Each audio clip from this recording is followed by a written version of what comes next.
श्रीमद भागवत ज्ञान यज्ञ हा विषय आणि जो माझ्याकडे सोपवला गेला। आयुष्यभर जरी आपण ज्ञान प्राप्त केलं तरी जीव हा अपूर्णच आहे, अपूर्णच राहणार।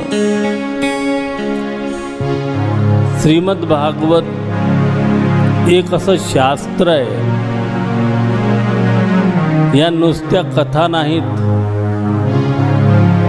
या नुसत्या गोष्टी नाहीत। आत्मज्ञानाचा झरा म्हणजे भागवत आहे। जीवनाचा भागाकार कसा करावा हे शिकवणारं शास्त्र म्हणजे भागवत आहे। सहजावस्थेमध्ये जीवन जगणाऱ्या जीवाला साधकावस्थेमध्ये नेण्याचा प्रयत्न करण्यास मदत करणारं हे भागवत आहे। जेवढे जेवढे अर्थ काढाल तेवढे तेवढे कमीच आहे। भागवत श्रवणाने जीव भाग्यवंत होतो। भागवता तव ऐकुनी ग्रंथा ग्रंथी तोटो या हृदयाची, वाट मिळो भक्तीची आम्हा प्रीती जडो परमेशाची।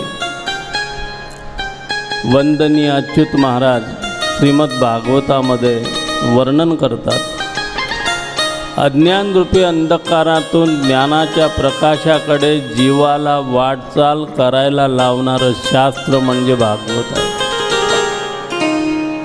जोपर्यंत आमच्या ठिकाणी अज्ञान आहे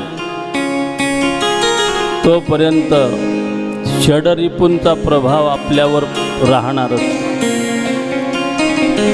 काम क्रोध मद मत्सर अहंकार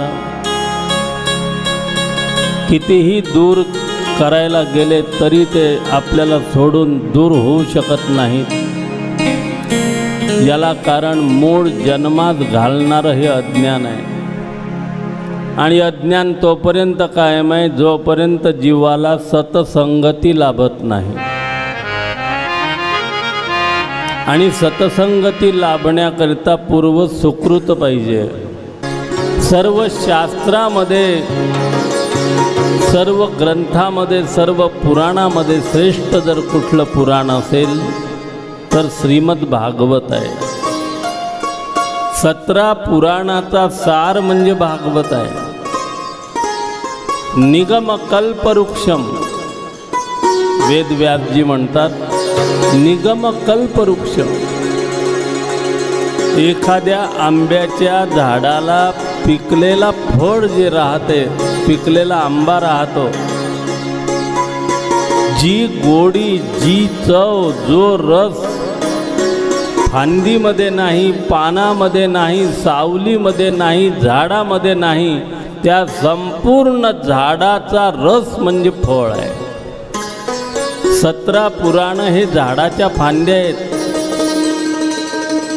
आणि या सर्वांचा जो कस काढला गेला, ज्याला आसव म्हणतात आयुर्वेदाच्या भाषेमध्ये, तो कस जो आहे तो म्हणजे 18वं पुराण श्रीमद भागवत आहे।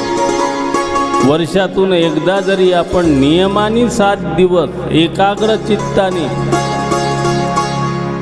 श्रीमद भागवताचा एक श्लोक जरी कानावर पाडून घेतला तर जीव हा वैकुंठाचा अधिकारी होतो।